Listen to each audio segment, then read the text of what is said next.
오늘은 종료주일로 예배를 드립니다. 종료주일 많이 들어봤죠. 사실 고난주간이 우리한테는 훨씬 더 큰 의미를 가지고 있는 것 같아요. 그래서 이 종료주일이 좀 묻히는 것 같습니다. 그냥 종료주일은 고난주간을 뭔가 준비하는 그 주일, 약간 이렇게처럼 느껴지고 그냥 지나가게 되는 것 같아요.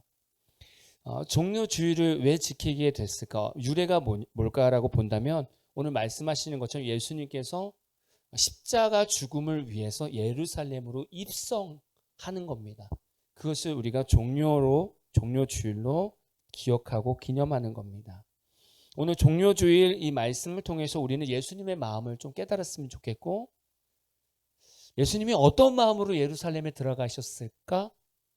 그 마음, 또 그 발걸음, 그게 우리 삶에 적용이 되는 시간이 되기를 축복합니다. 예수님께서 이제 십자가 죽음을 위해서 이제 예루살렘으로 입성하셨어요.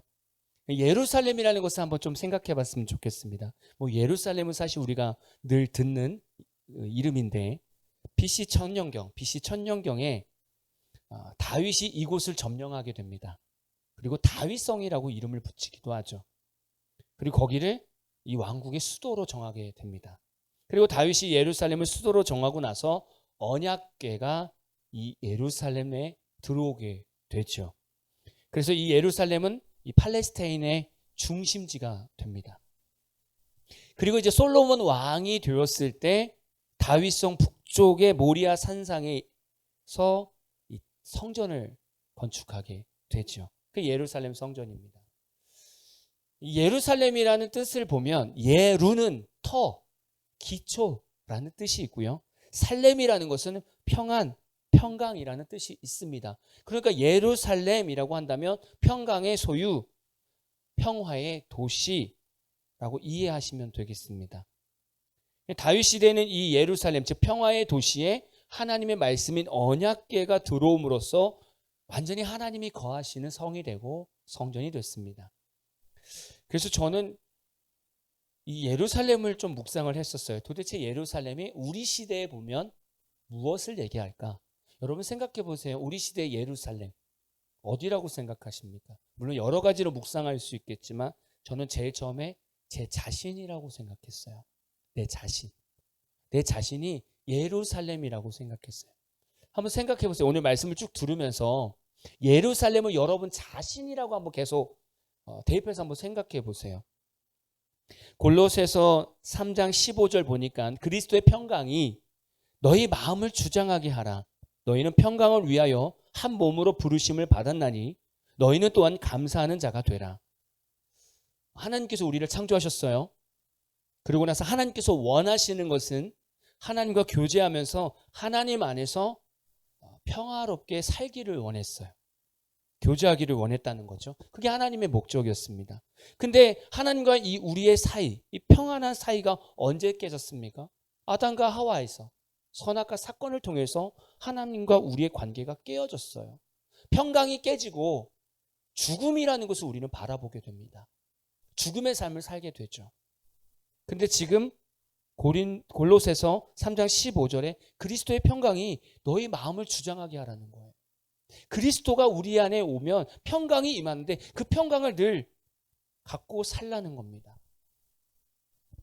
그래서 더 예루살렘을 저 자신을 묵상하게 된 것 같아요. 죽음의 삶을 살아가는 우리에게 평안이 깨졌던 우리에게 예루살렘을 입성하신 예수님처럼 예수님이 우리 삶에 찾아오시니까 그 잃어버렸던 평강을 찾게 된다는 거예요. 우리 안에 평강이 임한다는 거죠. 고린도전서의 말씀 보면 우리가 하나님의 성전이라고 얘기하고 있어요. 근데 우리가 예수 믿기 전에는 성전의 역할을 할 수가 없어요. 왜냐하면 거기는 평강이 끊겼으니까. 평안이 사라졌으니까. 근데 우리가 예수님을 영접하면서 우리 심령에 평강이 찾아옵니다. 평강의 성전이죠. 예루살렘이랑 똑같은 의미가 되잖아요. 그래서 저는 예루살렘 자체가 제 자신이라고 생각했어요. 우리가 예수님을 영접한다는 거, 우리 예수님 영접하잖아요. 우리가 예수 믿는다는 건 예수님을 영접하는 겁니다. 그 예수님을 영접하는 의미가 오늘 예수님께서 예루살렘에 입성하시는 거와 똑같다고 보면 돼요. 예수님께서 우리 인생, 우리 삶에 찾아오시는 거예요. 우리 자신 인생 예루살렘에 예수님이 입성하시는 겁니다. 그게 예수님을 영접하는 거예요. 놀라운 은혜 아닙니까? 예전에는 우리가 죄로 인해서 완전히 인생이 다 깨졌었어요. 근데 우리가 예수님을 영접하면서 그 예수님이 우리 인생 예루살렘에 입성하시면서 평강이 회복이 되는 거예요. 이것이 예수님을 영접하는 은혜인 거죠. 예수님께서 예루살렘에 입성했을 때 사람들의 반응이 어떠했습니까? 오늘 말씀에 나오잖아요. 마태복음 21장 7절에서 9절 보니까 나귀와 나귀 새끼를 끌고 와서 자기들의 겉옷을 그 위에 얹음에 예수께서 그 위에 타시니 무리의 대다수는 그들의 겉옷을 길에 펴고 다른 이들은 나뭇가지를 베어 길에 펴고 앞에서 가고 뒤에서 따르는 무리가 소리 높여 이르되 호산나 다윗의 자손이여 찬송하리로다. 주의 이름으로 오시는 이여 가장 높은 곳에서 호산나 하더라. 예수님께서 예루살렘에 입성하실 때 이 사람들의 반응을 봐야 됩니다. 그러면 제가 앞에서 예루살렘에 대해서 설명했잖아요. 예루살렘이 우리 자신이라고, 우리의 인생이라고. 그럼 예수님이 우리 인생으로 찾아오실 때의 반응과 지금 예수님께서 예루살렘으로 실제로 입성하실 때의 그 유대인들의 반응이 같아야 되지 않겠습니까? 실질적으로는. 그래서 그 반응을 세 가지로 나눠본다면 첫 번째, 전체 삶을 내려놓을 수 있어야 된다는 거예요. 이게 무슨 의미냐? 지금 사람들은 겉옷을 벗어서 길에다 펴놨어요. 예수님은 그 위를 걸어가시는 거예요. 나귀를 타고 그 위를 갑니다. 겉옷이라는 헬라어 하마티오는 겉옷이라는 뜻도 있고 의복이라는 뜻도 있습니다. 겉옷이라는 것, 이 당시에 겉옷이라는 것은 일교차가 심했던 이 팔레스틴 지역에서는요, 이불의 역할, 밤에는 이불의 역할도 합니다. 우리가 잘 아는 바와 같이 바디메어 같은 거지, 이런 거지 같은 경우에는 겉옷이 전 재산이에요. 겉옷이 없으면 거지는 죽습니다. 얼어 죽습니다. 그러니까 실제적으로 이들에게 겉옷은 생활 필수품이고 생활의 전부고 생활의 방식이고 전 재산입니다. 그 겉옷을 예수님 앞에 펼쳐내는 거예요. 또 이 겉옷은 의복입니다. 의복. 이 유대 당시에 이 겉옷은요, 사람과 사람 사이에서의 예의입니다. 어른을 만날 때 겉옷을 걸쳐야 돼요. 높은 사람을 만날 때 겉옷을 걸쳐야 돼요. 그리고 이 옷은 그 사람의 사회적 지위를 얘기합니다. 어떤 옷을 입었느냐에 따라서 그 사람의 지위를 얘기합니다. 근데 그 겉옷을 지금 예수님 앞에 펼쳐놓습니다. 참 너무 심한 의미가 있지 않겠습니까? 지금 예수님께서 예루살렘으로 입성하실 때 지금 유대인들은 어떻게 반응했습니까? 내 삶의 방식이 이제 예수님의 방식으로 맞춰집니다. 내 삶의 모든 전부, 생활 모든 부분들은 다 예수님 것입니다라고 고백하는 것과 똑같은 거예요. 내 삶의 모든 직분, 지위는 다 예수님 발 앞에 있습니다 라고 고백하는 거죠. 근데 이 당시에 유대 사람들과 우리의 차이가 있습니다. 그리고 차이가 있어야 돼요. 그건 뭐냐면 지금 유대인들은 단회적으로 한 번 입성하실 때 한 번 겉옷을 던져서 펼쳐놓습니다. 그리고 너무 슬픈 건 이렇게 예수님이 예루살렘을 입성할 때 그렇게 환호하면서 자신의 겉옷을, 자신의 삶의 방식을 다 내었던 유대인들이 예수님 십자가에 못 박혀 죽으실 때는 그 십자가에 못 박는데 동조한다는 거예요. 그거와 우리는 차이가 달라야 됩니다. 우리가 예수님을 영접할 때 단회적으로 그냥 삶을 내려놓고 단 한 번만 우리의 삶을 내려놓는 그것이 아니라 일평생 주님 앞에 우리의 겉옷을 내려놔야 돼요. 그게 예수를 믿는 자세인 거죠. 반대로 얘기하면 예수님이 우리 삶에 찾아오시면 삶이 바뀐다는 거예요. 바뀔 수밖에 없다는 거죠. 여러분 삶이 바뀌셨습니까? 예수 믿으면 삶이 바뀐다는 말을 하잖아요. 저는 당연히 이게 맞는 말이라고 저는 믿습니다. 왜냐하면 우리가 예수를 영접할 때 우리 눈에 보이지 않았지만 우리 겉옷을 주님 발 앞에 내려놨으니까. 그 얘기는 우리 생활 방식이 다 바뀌어야 돼요. 우리 생각이 다 바뀌어야 되고 예수를 믿는 순간 우리의 계획은 다 바뀌어야 돼요. 그게 겉옷을 내려놓는 것과 똑같습니다. 예수 믿기 전에는 내가 잘나서 세상에 지위를 갖고 있는 거고 직책을 갖고 있는 거라고 생각했는데 예수를 믿으면 그것 또한도 내려놓는 거예요. 내가 가진 것이 아니라, 내가 중요한 것이 아니라 예수님이 중요합니다라고 겉옷을 내어드릴 수 있어야 되는 거죠. 이게 지금 유대인들의 반응이었습니다. 이게 우리의 반응이 되어야 되고요. 두 번째는요, 승리의 주님을 맞이하게 됩니다. 무리들은 나뭇가지를 베어서 길에 폈고 어떤 사람들은 흔들기도 했습니다. 이 나뭇가지는 우리가 너무 잘 아는 종려나무입니다. 종려나무. 종려나무의 의미는 승리, 기쁨, 영광, 아름다움의 상징입니다. 그래서 이 당시에는요, 왕이나 전쟁에 승리한 지휘관을 환영할 때 이 나뭇가지를 꺾어서 흔들거나 지나가는 길에 다 깔아놓습니다. 그러면서 환호하고 이들을 환영하는 겁니다. 그 의미가 종려나무예요. 그러니까 지금 예수님께서 지금 입성하잖아요.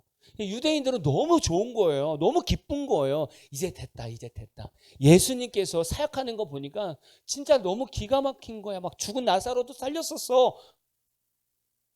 기대감이 있는 거예요. 야, 이제 예수님이 진짜 예루살렘으로 입성하신다.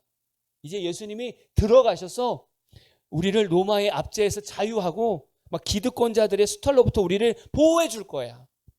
그 의미에서 유대인들은 종려나무를 흔들었어요. 근데 여기서 우리하고 차이가 달라야 되잖아요.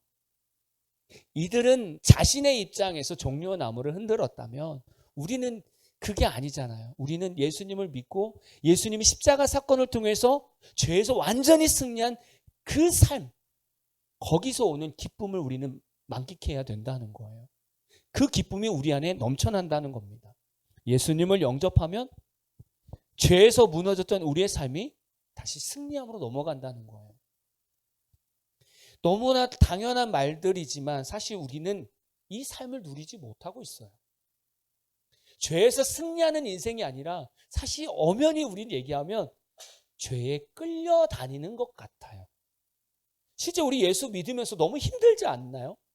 늘 세상에서 막 죄하고 막 떨어져야 되고 죄를 이겨야 되고 근데 유혹이 더 강한 것 같고 실제 우리가 예수 믿으면서 느껴지는 마음일 거예요. 근데 오늘 말씀을 볼 때 예수님은 승리하시는 길을 가는 거예요. 우린 거기를 환호해야 돼요. 십자가 사건이 이미 승리한 사건이잖아요. 그래서 우리는 거기에 막 환호해야 됩니다. 그 안에서 기쁨을 누려야 돼요. 예수님이 우리 안에 오시면 우리는 승리한 거예요. 그래서 막 기쁨이 넘쳐야 되는데 생각해 보세요. 우리가 지금 예수 믿고 있는데 우리 마음이 기쁜가? 막 우리 세상에서 막 승리했는가? 요한일서 5장 4절에 보면 무릇 하나님께로부터 난 자마다 세상을 이기느니라. 세상을 이기는 승리는 이것이니 우리의 믿음이니라. 무릇 하나님께로부터 난 자마다 예수를 믿는 자마다 세상을 이긴대요. 이 세상은 지금 우리가 생각하는 세상입니다. 세상적인 가치관, 정욕, 욕심 이런 모든 거 다 포함되어 있는 거예요. 근데 하나님께로부터 난 자는 다 이 세상을 이겼대요. 이긴대요. 그 승리는 믿음이래요. 그 믿음이 어디서부터 옵니까? 예수 그리스도를 영접하는 그 믿음에서부터 시작인데 생각해 보세요. 우리가 정말 예수 믿으면서 이 세상의 가치관, 세상의 방법에서 늘 승리하는가? 이게 모순인 거예요. 근데 우리는 그렇게 환호해야 돼요. 예수님이 예루살렘에 입성하실 때 이미 승리할 거 믿고 나아가는 거예요. 우리가 예수님 영접했잖아요. 우리 마음에 예수님 찾아오셨잖아요. 이미 승리하신 거예요. 그렇게 믿고 나가야 돼요. 실제로 예수님은 십자가 사건 통해서 모든 죄에서 승리하셨으니까 우린 그걸 믿고 나가야 되죠. 세 번째, 호산나의 인생입니다. 유대인들은 예수님께서 예루살렘으로 입성하실 때 호산나라고 막 외쳐요. 그래서 제가 오늘 앞에 찬양도 다 호산나가 들어가는 찬양을 했어요. 호산나는 히브리어입니다. 그래서 히브리어로 구원하다라는 야샤와 원컨대라는 나가 합쳐진 거예요. 그래서 원컨대 구원하소서, 지금 구원하소서라는 뜻이에요. 예수님께서 실제로 유대 땅 예루살렘으로 들어갈 때 유대인들의 간절한 마음이었어요. 실제적으로 자신들을 구원해 주기를 간절히 원했던 거고 그런 메시아를 기다렸던 거고요. 예수님께서 우리 인생 예루살렘에 찾아오시면 어떤 일이 벌어집니까? 바로 구원이에요. 구원. 예수를 믿는 기독교의 핵심 가치가 뭡니까? 저는 요즘 현대 기독교인들 안에 이 예수 믿는 핵심 가치가 사라진 것 같아요. 핵심 가치. 앞에서부터 쭉 그 예수님의 입성, 예루살렘 입성의 반응에 대해서 얘기했는데 예수님이 우리 삶 가운데 임하시면 우리 삶이 변화되고 내 생각이 변화되는 것에서 끝이어야 됩니까? 당연히 변화되어야 되죠. 예수 믿으면 변화되어야 됩니다. 근데 거기서 끝이냐 이거죠. 예수님께서 우리 삶에 오시면 죄에서 우리가 자유하고 승리합니다. 그리고 이 땅에서의 삶에서 기쁨을 누립니다. 그게 끝일까요? 예수 믿으면 그게 끝이냐고요? 아니잖아요. 예수 믿는 가장 큰 이유는 구원을 얻고 천국 가는 겁니다. 구원이에요. 이 구원이라는 기독교 핵심 가치가 사라지면 예수 믿는 의미가 사실은 없습니다. 여러분 세상에 나가 보십시오. 교회보다 더 재밌습니다. 세상에 나가 보세요. 교회보다도 좋은 게 훨씬 더 많습니다. 세상으로 나가면 하나님께서 응답하시는 것보다 훨씬 더 빨리 방법들을 찾아낼 수 있어요. 사실 세상과 비교하면 우리는 교회 나올 이유가 없어요. 그럼 왜 나오냐 이거죠, 우리가. 우리가 왜 예수님을 믿냐 이거죠. 구원을 배제하면 우리는 할 말이 없어요. 우리 인생에 호산나라는 이 외침이 늘 있어야 돼요. 근데 생각해 보세요. 여기 대부분 다 모태신앙이실 것 같은데 여러분 우리 구원 너무 식상하잖아요. 우리는 예수님 구원 얻기 위해서 믿습니다. 얼마나 이 말이 식상합니까? 얼마나 냉랭합니까? 아무리 들어도 우리 마음에 감흥이 없어요. 내가 구원받았다라는 것이 감격이 안 돼요. 저는 그게 더 슬픈 것 같아요. 내가 구원을 얻었다는 것 이 자체가 감격이 없다는 것 자체가 너무 슬픈 것 같아요. 유대인들이 왜 예수님을 호산나라고 외쳤습니까? 아까 말씀드렸지만 그 로마의 박해로부터 자유하고 싶은 거예요. 그럼 위에 위정자들이 막 수탈하니까 거기서 자유하고 싶은 거예요. 그러니까 현실 문제에서 예수님이 구원을 이루고 싶은 거예요. 그건 유대인들의 생각이었어요. 근데 예수님께서 실제 구원의 역사는 십자가에서 죽으시면서 실제적인 근본의 죄를 다 끝내셨단 말이에요. 그러면 기독교는 유대인들이 바라는 구원이 아니라 예수님께서 이루신 구원을 바라봐야 되잖아요. 죄에서 끊는. 근데 여전히 우리 크리스찬들 안에는 유대인들이 바라는 구원을 원한다는 거예요. 호산나 주님 임하셔서 지금 제 문제 해결해 주세요. 얼른. 주님 내 자녀들 문제 해결해 주세요. 내 남편, 내 사업장 문제 해결해 주세요. 아니 이거하고 유대인들이 지금 당장 예수님한테 빨리 로마로부터 자유하게 해주세요. 이거랑 뭐가 달라요? 똑같잖아요. 그 구원이 아니잖아요. 우리가 실제 받는 구원은 이 땅에서도 물론 기쁨을 누리는 구원이지만 결국엔 천국 소망 가지고 살아가는 구원이잖아요. 근데 정말 우리가 이 구원이라는 이 단어를 묵상할 때 감격이 될까요? 야, 어떻게 나 같은 인간이 구원을 받지? 이 감격이 올라올까라는 거죠. 저도 모태신앙입니다. 아버님이 목사님이셨어요. 구원이라는 단어를 제가 지금까지 살면서 얼마나 들었겠습니까? 수천 번, 수만 번을 들었을 수도 있어요. 그래서 가치가 떨어질까요? 너무 많이 들어서. 저는 제 자신, 이런 제 자신을 보면서도 너무 슬픈 거예요. 내가 예수 믿는 게 구원받는 건데 왜 자꾸 나의 생각은 세상으로 가 있지? 세상에서 어떻게 살아갈까? 왜 여기에 자꾸 맞춰지지? 제 자신을 자꾸 보게 되는 거예요. 구원이라는 이 단어에 감격이 자꾸 사라지는 거예요. 언제 제일 많이 묵상합니까? 지금. 종려주일 때, 사순절 때, 고난주간 때, 부활 때 이때 구원을 많이 묵상하죠. 이 시간 지나고 나면요. 우리가 정말 구원에 대해서 묵상을 하나요? 안 한다는 거예요. 부활절 지나고 나면 십자가에서 구원은 사라지고요. 자꾸 유대인들 구원을 바라는 거예요. 하나님 지금 문제, 하나님 지금 문제, 자꾸 여기에만 집중하는 거예요. 그래서 우리가 힘이 없는 거예요. 구원의 가치를 몰라서. 저는 여러분들이 오늘 이 종료주일을 지내면서 바라보는 시선이 좀 달라져야 된다고 저는 믿습니다. 뭐예요? 구원을 이루시는 예수님의 길을 제대로 봐야 돼요. 유대인들처럼 그 단회성으로 막 예수님께 환호하고 기뻐하는 그 유대인들의 무리처럼 인생이 흘러가는 것이 아니라 예수님 십자가에 못 박혀 죽으시고 나서의 그 구원을 바라보면서 우리는 환호해야 되고 기쁨을 누려야 돼요. 그게 종료주일입니다. 예수님께서 예루살렘에 입성하실 때 어떤 마음이었을까요? 마음이 별로 표현이 되지는 않습니다. 근데 한 주간 동안 저 자신에게 되게 많이 질문했던 것 같아요. 예수님이 물론 3년 동안 계속 유대, 갈릴리 계속 다니면서 사역을 했는데 이 한 주간이 어떤 느낌이었을까? 나 이제 예루살렘으로 들어가야 되는데. 이 마음을 가지셨을 때 예수님이 모르셨을까요? 그 주간에 내가 죽어야 되는 거 아실 텐데 내가 죽으러 들어가야 돼요, 예루살렘에. 그 마음이 어땠을까요? 그리고 내가 죽는데 그 죽기까지 나는 내가 마지막으로 이 유대인들에게 무엇을 남길까? 어떤 메시지를 던질까? 엄청난 고민이 되지 않겠습니까? 그래서 이제 고난주간 한 주간 동안에 그 예수님께서 하루하루 월요일 날에 화요일 날에 어떠한 사역을 하셨는지 그 사역을 보면서 좀 묵상하려고 해요. 죽기 직전의 메시지가 가장 중요한 메시지 아니겠습니까? 종합적인 메시지 아니겠습니까? 그러면서 예수님의 마음을 그냥 묵상해 본 거예요. 그러면서 이런 마음이 들더라고요. 내가 예루살렘에 들어가서 하나님과 단절됐던 유대인들의 삶을 내가 회복시키기를 원한다. 나를 깨어서, 나를 죽여서. 그 마음이 컸을 것 같아요. 하나님의 마음을 내가 남겨놔야지. 하나님의 사랑의 메시지를 남겨놔야지.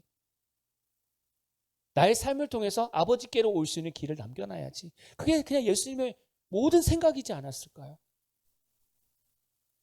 그래서 예수님은 일요일에 예루살렘에 입성하셔서 요한복음 12장 20절에서 36절에는 자기 죽음에 대해서 예고하셨어요.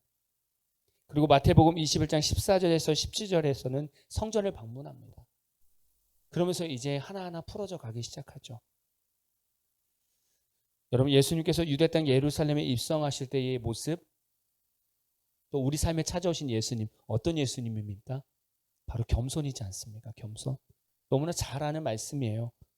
마태복음 21장 5절을 보니까 시온의 딸에게 이르기를 내 왕이 내게 임하나니 그는 겸손하여 나귀 곧 멍에 매는 짐승의 새끼를 탓도다 하라 하였느니라. 예수님은요, 입성하실 때 자신의 능력, 하나님 나 아들이야. 그래서 권력을 자랑하기 위해서 백마, 흑마, 좋은 거 타고 들어가시는 것이 아니라 나귀, 진짜 없어 보이는 나귀. 그 나귀를 타고 더부덕 들어가신다는 거예요. 얼마나 폼 안 납니까?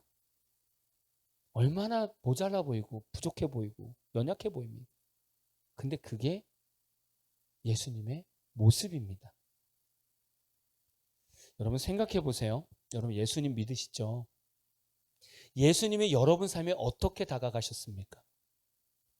강압적이고 비인격적으로 여러분을 막 삶을 깨고 부수고 여러분 마음을 막 깨서 왜 너 나 안 믿어? 막 이렇게 다가오셨습니까?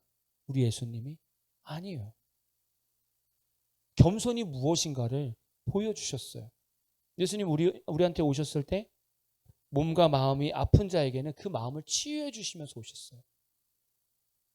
삶에 무거운 짐이 있는 자에게는요, 그 짐 내려놓게 하시면서 우리에게 찾아오셨어요. 외로운 자에게는 따뜻한 사랑으로 찾아오셨어요. 살 소망이 없는 자에게는 비전과 소망을 주시면서 찾아오셨어요. 아니 하나님이 뭔데? 예수님이 하나님이잖아요. 그렇게 내려갈 이유가 없잖아요. 예수님이 굳이 자기가 창조한 창조물 거기에 내려가서 어떻게 그렇게 하냐고요. 그게 아니라 내가 이렇게 살았으니까 따라와야지. 니들이 따라와. 니들이 내 삶 맞춰. 이렇게 해도 우리는 할 말이 없어요. 근데 예수님은 그렇게 안 하시고 내가 내려갈게. 내가 너희들 눈높이에 갈게. 너희들 힘든 눈높이에 내가 갈게. 너희들이 괴로운 그 삶 가운데 내가 내려갈게. 그리고 나랑 같이 올라오자. 그게 예수님이에요. 그게 겸손이라고요. 이 고난주간을 보내면서 이 종료주일을 보내면서 우리는 예수님의 겸손을 배워야 돼요. 겸손. 예수님께서 우리에게 오신 겸손. 우리가 지금 예수 믿고 있는 건 예수님이 겸손을 보여주셨기 때문에 믿는 거예요. 만약에 겸손이 없다면 기대치가 너무 높지 않을까요? 우리는 그 길 못 가요. 우리의 행위로 어떻게 우리가 구원을 얻습니까? 우리 한 주간을 생각해 보세요. 우리의 말과 행동을 통해서 어떻게 그 구원을 얻습니까? 그 구원을 얻을 수 있는 것은 예수님이 우리 눈높이로 내려오셨기 때문에 우리가 구원을 얻을 수 있었던 거예요. 여러분 인생에 예수님이 오늘 찾아가실 겁니다. 입성하실 거예요. 여러분 인생에 예수님이 입성하셨습니다. 입성하신 거죠. 그러면 여러분은 삶을 내려놓고 주님이 승리하신 그 기쁨을 누리며 구원의 감격으로 살아가는 겁니다. 그게 종료주일을 맞이하는 우리의 자세입니다. 되게 단회성이 아니라 주님 앞에 가는 그 순간까지 이 구원의 감격을 갖고 살아가는 것이 우리 성도들의 신앙생활입니다. 그래서 매년 종료주일이 오고 고난주간이 올 때 이 구원의 감격의 깊이는 깊어져야 돼요. 왜냐하면 1년 내내 구원의 감격 아래서 우리가 살고 있으니까. 리셋되는 게 아닙니다, 여러분. 부활절 되면 다시 삶이 다 원상복귀되고 리셋되는 게 아니라 더 주님 앞에 가까이 가는 겁니다. 저와 여러분이 이 종료주일의 의미를 다시금 새로운 시선으로 좀 묵상하면서 예수님께서 내 인생 예루살렘에 입성하셨구나 라고 생각한다면 여러분 인생을 좀 새롭게 다시금 바라볼 것 같아요. 그리고 신앙생활을 새롭게 다시 한번 바라볼 것 같아요. 그리고 이 고난주간을 바라보는 시선이 달라질 것 같아요. 다음 주에 부활절을 맞이할 때 조금 더 다른 마음으로 구원의 감격으로 주님 앞에 나오는 저와 여러분 되기를 진심으로 축복합니다.